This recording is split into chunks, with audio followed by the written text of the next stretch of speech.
Un appel? Waouh! J'ai un appel de une parole pour toi. Allez, on se connecte, on décroche. Oui, allô?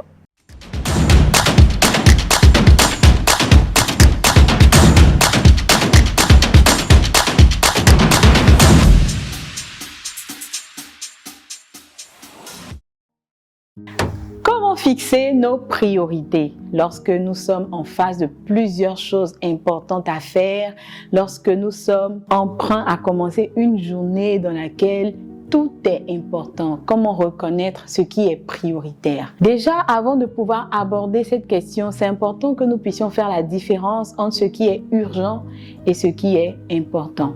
La plupart du temps, ce qui est urgent n'est pas forcément important.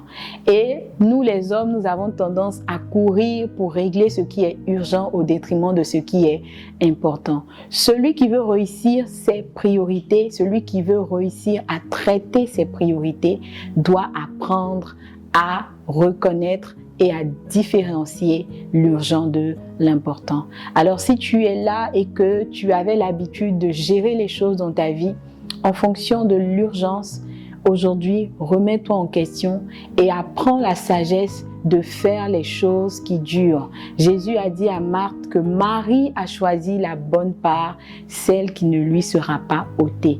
Lorsque nous voulons régler ou traiter avec des choses importantes, nous devons apprendre à maîtriser nos émotions devant l'urgence. Alors, par rapport à la question de gérer les priorités, la première clé que j'aimerais te partager pour que tu puisses le faire, c'est que tu dois toujours faire passer Dieu en premier.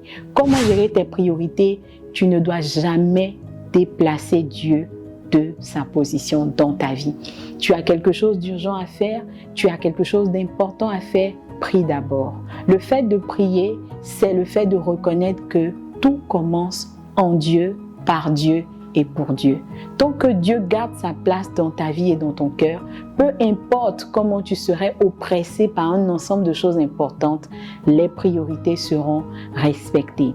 Tu as des courses à faire, tu veux prendre des décisions, faire une dépense, demande d'abord au Saint-Esprit de t'éclairer.